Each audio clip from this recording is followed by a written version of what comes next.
Hello all welcome back to our channel. నేను పద్మజ అండి. ఇప్పుడు థర్డ్ క్లాస్ తెలుగు చూద్దాము. థర్డ్ క్లాస్లో మనకి తెలుగులోని మొత్తం 9 ఉన్నాయండి లెసన్స్. 9 లెసన్స్కి కవిపరిచయాలు అయితే ఉన్నాయి. ఈరోజు లెసన్స్ కవిపరిచయాలు చూద్దామండి ఈ వీడియోలో. ఫస్ట్ లెసన్ వచ్చి తెలుగు తల్లి. ఇతివృత్తం వచ్చి దేశభక్తిని తెలియజేస్తుందండి. ప్రక్రియ వచ్చి గేయం రూపంలో ఉందన్నమాట లెసను. సెకండ్ లెసన్ వచ్చి మర్యాద చేద్దాం, సంసిద్ధత పాఠం అనమాట. ఇతివృత్తం వచ్చి హాస్యం. ప్రక్రియ వచ్చి కథ అండి, కథ రూపంలో ఉంది లెసను. మంచి బాలుడు. ఇతివృత్తం వచ్చి సహానుభూతి. గేయ కథ. ప్రక్రియ వచ్చి గేయ కథ. నా బాల్యం. ఫోర్త్ లెసన్ నా బాల్యం అండి. ఇతివృత్తం వచ్చి కలలు. ప్రక్రియ వచ్చి ఆత్మకథ. ఫిఫ్త్ లెసన్ పొడుపు విడుపు. భాషాభిరుచి. ఇతివృత్తం. ప్రక్రియ వచ్చి సంభాషణ. మేమే మేకపిల్ల. నెక్స్ట్ లెసన్ మేమే మేకపిల్ల అండి. పరస్పర సహకారం. ఇతివృత్తము. కథ. ప్రక్రియ వచ్చి కథ. సెవెంత్ లెసన్ పద్యరత్నాలండి. నైతిక విలువల్ని తెలియజేస్తాయి. ఇతివృత్తం. పద్యాలండి. ప్రక్రియ వచ్చి పద్యాలు. ఎయిత్ లెసన్ వచ్చి మా ఊరి ఏరు. ప్రకృతి వర్ణన. ప్రక్రియ వచ్చి గేయమండి. తొలి పండుగ. సంస్కృతి సంప్రదాయాలు. ప్రక్రియ వచ్చి కథనం. ఫస్ట్ లెసన్ వచ్చి తెలుగు తల్లి అండి. చూడండి ఇక్కడ తెలుగు తల్లి లెసన్ చూద్దాం. అదేవో తెలుగు తల్లి, అందాలు నిండు జాబిలి, ఆనందాల కల్పవల్లి, అదే నీ తెలుగు తల్లి. పదవోయి తెలుగోడ, అదే నీ తెలుగు మేడ, సంకెళ్ళు లేని నేల, సంతోష చంద్రశాల. కనవోయి తెనుంగు రేడ, అదే నీ అనుంగు నేల, అదిగో సుదూర నేల, చనవోయ్ తెలుగు వీరా. పదవోయి నిర్భయంగా, పదవోయి నిశ్చయంగా, కదలవోయ్ ఆంధ్రకుమార, నిద్ర పదలవోయ్ నవయుగం, నిర్మింపగ సాగవోయ్, కదలవోయ్ ఆంధ్రకుమార. చూడండి గేయ సారాంశం చూద్దాం. మన తెలుగు తల్లి అందమైన నిండు చందమామ వంటిది. మనం కోరిన కోరికలు తీర్చి ఆనందాలనిచ్చే మన తెలుగు తల్లి.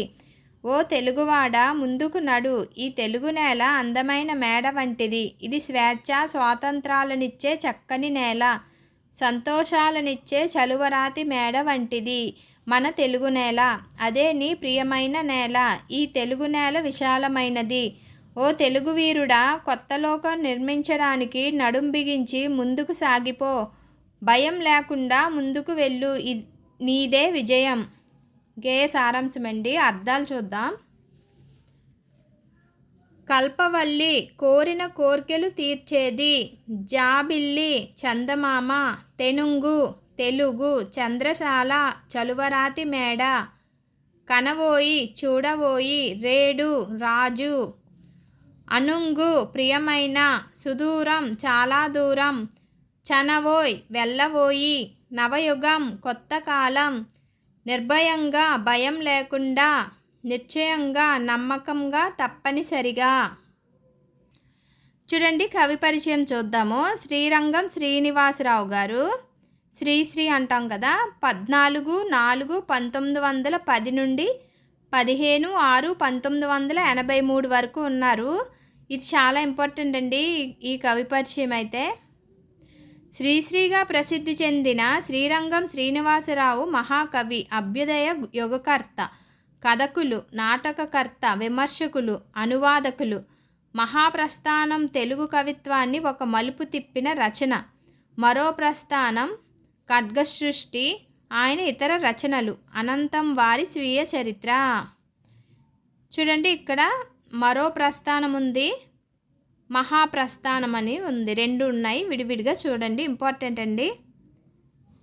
స్వీయ చరిత్ర అంటే అతని స్టోరీ అన్నమాట, అనంతం. నెక్స్ట్ లెసన్ చూద్దాము.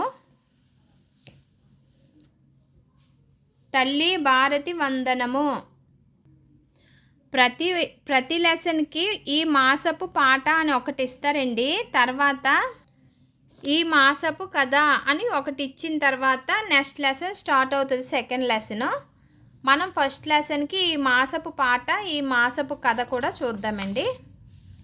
ఇది ఈ మాసపు పాట అన్నమాట. ఫస్ట్ లెసన్కి ఏమిచ్చారో చూడండి. తల్లి భారతి వందనము, నీ ఇల్లే మా నందనము, మేమంతా నీ పిల్లలము, నీ చల్లని వడిలో మల్లెలము. చదువులు బాగా చదివేదమమ్మ, జాతి గౌరవం పెంచెదమమ్మ, తల్లిదండ్రులను గురువులను ఎల్లవేళలా కొలిచెదమమ్మ. కులమత భేదం మరిచెదము, కలతలు మాని మెలిగెదము, మానవులంతా సమానమంటూ మమతను సమతను పంచెదము. తెలుగు జాతికి అభ్యుదయం, నవభారతికి నవోదయం, భావి పౌరులం మనం భారత జనులకు జయం జయం. తల్లి భారతి వందనము. దాశరథి కృష్ణమాచార్యులు గారు రాశారండి. చూడండి, ఇంపార్టెంట్ ఇది కూడా. 22/7/1925 నుండి 5/11/1987 వరకు ఉన్నారండి. చూడండి, 22/7 అంటే ఈరోజు 21, రేపు 22 అనమాట. జూలై 22 రేపే అతని బర్త్డే. నిజాం నిరంకుశత్వం మీద ధిక్కార స్వరం వినిపించిన కవి. నిజాం నిరంకుశత్వం మీద ధిక్కార స్వరం వినిపించిన కవి. నిజాం రాచరికం నుంచి తెలంగాణ విమోచనకు మేలుకొలుపు పాడిన వారు. పద్యాన్ని పాటని కూడా సమానంగా నిర్వహించిన కవి. అగ్నిధార, రుద్రవీణ, మహోంద్రోదయం, తిమిరంతో సమరం మొదలైనవి ఆయన రచనలు. యాత్రాస్మృతి, వీరి స్వీయ చరిత్ర. ఆంధ్రప్రదేశ్ రాష్ట్ర ఆస్థాన కవిగా ఉన్నారు. ఆంధ్రప్రదేశ్ రాష్ట్ర ఆస్థాన కవిగా ఉన్నారు. స్వీయ చరిత్ర చూడండి, యాత్రాస్మృతి, వీరి స్వీయ చరిత్ర. ఐకమత్యం, ఈ మాసపు కథ ఐకమత్యం అండి. రామాపురం అనే గ్రామంలో ఒక రైతు ఉండేవాడు. అతనికి 3 కొడుకులు. వారు చిన్నప్పుడు కలిసి మెలిసి పెరిగారు. కానీ పెద్దవాళ్ళయ్యే కొద్దీ వారిలో వారు కలహించుకోవడం మొదలుపెట్టారు. తండ్రి కలిసిమెలిసి ఉండమని వాళ్లకు ఎప్పుడూ చెప్తూ ఉండేవాడు. అయినా వాళ్ళలో మార్పు రాలేదు. వాళ్ళలో మార్పు తేవడం ఎలా అని తండ్రి ఆలోచించాడు. ఒకరోజు వాళ్లతో కొన్ని పుల్లలు తెప్పించాడు. వాటిని కట్టగా కట్టమని చెప్పాడు. మొదటి కొడుకును పిలిచాడు. పుల్లల కట్టను విరవమన్నాడు. అతను విరవలేకపోయాడు. రెండవ కొడుకును పిలిచాడు. పుల్లల కట్టను విరవమన్నాడు. అతను కూడా విరవలేకపోయాడు. చివరిగా 3వ కొడుకుని పిలిచాడు. పుల్లల కట్టను విరవమన్నాడు. పుల్లల కట్టను విరవడం అతని వల్ల కూడా కాలేదు. తండ్రి 3 కొడుకులను దగ్గరికి పిలిచాడు. పుల్లల కట్టను విప్పి విడివిడిగా ఒక్కొక్క పుల్లను విరచమని చెప్పాడు. వాళ్ళు అవలీలగా విరిచేశారు. అప్పుడు తండ్రి కొడుకుల వైపు చూసి అడిగాడు, మీకు ఏమర్థమైంది?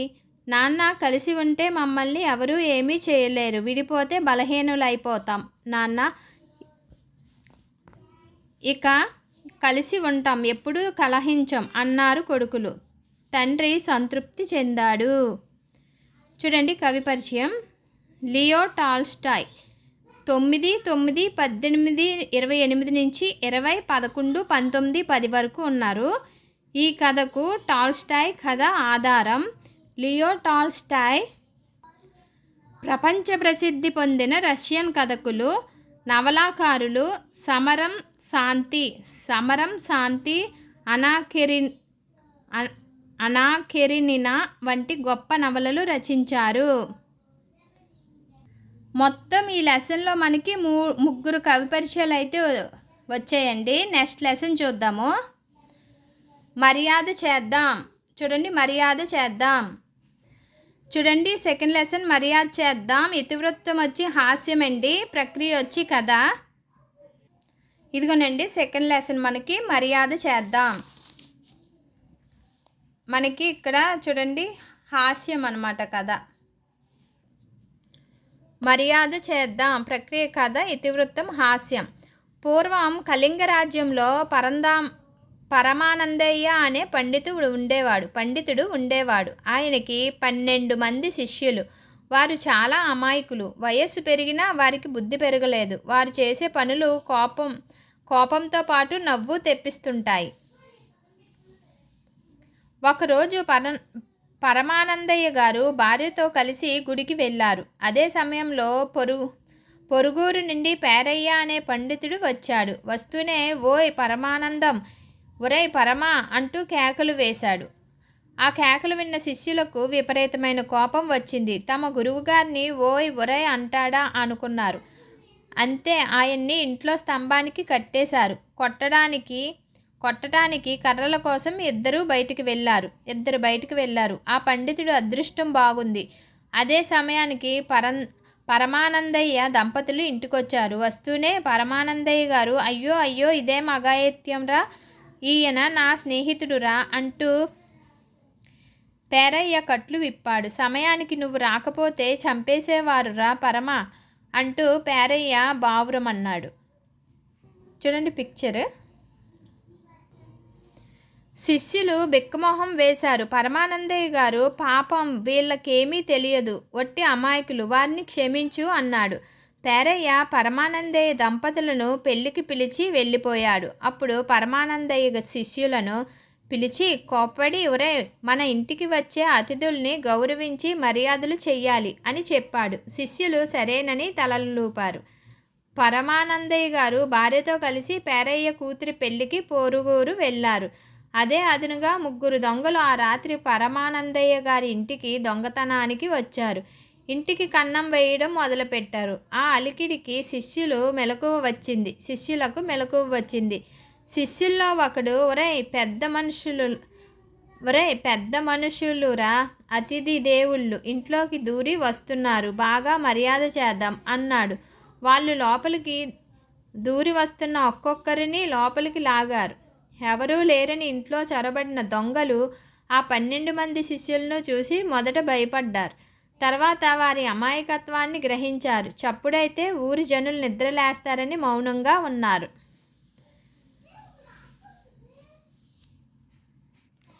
శిష్యులు గురువుగారి మాటలు గుర్తుంచుకున్నారు. అతిథుల పూజ మొదలుపెట్టారు. ఇద్దరు పోయి బిందెలతో నీళ్లు తెచ్చి వాళ్ళ నెత్తిన కుమ్మరించారు. ఆ చలికాలపు చన్నీళ్ళకి దొంగలు గజగజా వణికారు. మరో ఇద్దరు అలంకరించడానికి పసుపు కుంకుమ గంధం తెచ్చి పూశారు. కళ్ళ నిండా పసుపు కుంకుమ పడి మండడంతో దొంగలు మూలగడం మొదలుపెట్టారు. శిష్యులు సాంబ్రాణి తెచ్చి ధూపం వేయసాగారు. ఇల్లంతా పొగలు కమ్మి కిటికీలోంచి పొగ బయటకు రావడం మొదలైంది. ఆ దారిన పోతున్న రాజభటులు గురువుగారిల్లు కాలిపోతున్నదిరా అనుకుని గబగబా తలుపులు తోసుకొని లోపలికి వచ్చారు. శిష్యుల చేతిలో చిత్రహింసలు పడుతున్న వారిని దొంగలుగా గుర్తించారు. వెంటనే వారిని బంధించి రాజుగారి దగ్గరికి తీసుకొని వెళ్ళారు. మరుసటి రోజు వచ్చిన గురువుగారు శిష్యుల అమాయకత్వానికి నవ్వుకున్నారు. ఇంటిని దొంగలు దోచకుండా కాపాడినందుకు సంతోషించారు. దొంగలను పట్టించిన పరమానందయ్య శిష్యులను రాజుగారు పిలిపించి ఘనంగా సన్మానించారు. అర్థాలు చూద్దామండి. పండితుడు, బాగా చదువుకున్నవాడు, అన్నీ తెలిసినవాడు. జనులు, ప్రజలు. అమాయకత్వం, తెలియనితనం. పొరుగురు, పక్క ఊరు. దంపతులు, భార్యాభర్తలు. అఘాయిత్యం, చేయకూడని పని. బావురుమను, బోరున ఏడవడం. బిక్కమొహం, ఏడుపు మొహం. అతిథులు, అనుకోకుండా ఇంటికి వచ్చేవారు. మర్యాద, గౌరవం. అలికిడి, శబ్దం. కుమ్మరించడం, ఒక్కసారిగా పొయ్యడం. చిత్రహింసలు, నానా బాధలు. బంధించి కట్టివేసి సన్మానించడం, గౌరవించడం, ఘనంగా, గొప్పగా. లెసన్ అయితే అయిపోయిందండి. పరమానందయ్య శిష్యులు గారి లెసన్. ఫస్ట్ చుట్టం వస్తే పెళ్లి కొట్టేద్దామని అతన్ని కట్టేశారు. ఒరై అంటున్నాడని. అలా కట్టకూడదురా, గెస్టుల్ని మర్యాద ఇవ్వాలి, అతిథుల్ని అన్నారని దొంగలు వచ్చినప్పుడు వాళ్ళకి స్నానం చేయించడం, ఆ సాంబ్రాణి వేయడం, అవన్నీ చేయడం వల్ల రాజభటులకి తెలిసి వచ్చి పట్టుకెళ్ళిపోయారు అనమాట. వీళ్ళని సన్మానించారు. పరమానందయ్య గారు నవ్వుకున్నారు. చిన్న స్టోరీ అండి. చూడండి, ఈ మాసపు పాట అండి ఇది. రేలా రేలా అని ఇచ్చారు ఒకటి, చూద్దాము. రేలా రేలా రేలా రేలా రేలా రే రేలా రేలా రేలా రేలా రేలా రే అడవికి తల్లి దండాలో మా తల్లి అడవికి దండాలో అడవి చల్లంగుంటే అన్నానికి కొదవే లేదు పంట ఇంటికొస్తే పండుగ చేద్దాము కొండల నుండి కోనల నుండి గోదారమ్మ పరుగులు చూడు గోదారమ్మ పరుగులు చూడు వంపులు తిరుగుతూ ఒయ్యారంగా పెనుగంగమ్మ ఉరకలు చూడు పెనుగంగమ్మ ఉరకలు చూడు ఏటిలోన ఊట చూడు నీటిలోన సుడులు చూడు అందరికీ అండగా నిలిచే అడవి తల్లి అందం చూడు కిలకిల కిలకిల కిలకిల రామచిలకలు పలుకులు చూడు రామచిలుకల పలుకులు చూడు కుహు కుహు కుహు కుహు కోయిలమ్మల పాట చూడు కోయిలమ్మల పాటలు చూడు పావురాల జంట చూడు పాలపిట్ట పాట చూడు అందరికీ అండగా నిలిచే అడవి తల్లి అందం చూడు. అది పాట అండి. ఈ మాసపు పాట అన్నమాట. మనకి ఈ మాసపు కథ ఒకటి ఇస్తారు. ప్రతి లెసన్కి మాసపు పాట మాసపు కథ ఒకటి ఉంటుంది. చూడండి, ఈసప్ కథ ఇది ఇంపార్టెంట్ అండి. జింక అనేది ఇచ్చారు ఈ మాసపు కథలో. ఈసప్ కథలు గ్రీకు పురాణ కథలుగా ప్రసిద్ధి. ఇవి 2500 సంవత్సరాల నాటివి. ఈ కథలు అన్ని ప్రపంచ భాషలలోనికి అనువదించబడ్డాయి. ఇది చూద్దామండి స్టోరీ. జింక ఒకటి నీళ్లు తాగడానికి సెలయేటి దగ్గరికి వెళ్ళింది. నీళ్లలో తన ప్రతిబింబం చూసుకుంది. తన కొమ్ములు ఎంత పెద్దవో ఎంత బాగా ఎదుగుతున్నాయో చూసి మురిసిపోయింది. తన కాళ్ళు చూసుకుంది. నా కాళ్ళు మాత్రం చీపురు పుల్లల్లా ఉన్నాయి, ఏం బాగా లేవు అనుకుంది. ఇంతలో హఠాత్తుగా ఒక సింహం తన మీదకు దూకబోవడం చూసింది. జింక భయంతో రివ్వున దూసుకుపోయింది. అది అలా పారిపోతూ అడవిలో చెట్ల గుబురులోకి వెళ్ళిపోయింది. దాని అందమైన కొమ్మలకు తగులుకొని ఇరుక్కుపోయాయి. సింహం దగ్గరికి వచ్చేస్తుంది. జింక కొమ్ములు వదిలించుకోవడానికి ఎంతో ప్రయత్నం చేసింది. అదృష్టవశాత్తు సింహం మీద పడే లోపలే కొమ్ములు బయటపడ్డాయి. బతుకు జీవుడా అని జింక వేగంగా పారిపోయింది. మళ్ళీ సెలయేటి దగ్గరికి వెళ్ళి ఎంత దద్దమ్మను, నేను బాగా లేవు అనుకున్న పుల్లల్లాంటి కాళ్ళు నన్ను కాపాడాయి. నేను మురిసిపోయిన కొమ్ములు నాకు ప్రాణం మీదకి తెచ్చిపెట్టాయి అనుకుంది. నెక్స్ట్ లెసన్ మంచి బాలుడు అండి. నెక్స్ట్ వీడియోలో చూద్దాము. ఒక 2 లెసన్స్ అయితే 3rd క్లాస్ మొత్తం కంప్లీట్ చేసేస్తానండి. తర్వాత వీడియోలో నేను మరో 2 పాఠాలు పెడతాను. ఈ వీడియో మీకు నచ్చినట్లయితే లైక్ చేయండి. మళ్ళీ కలుద్దాం. Bye friends.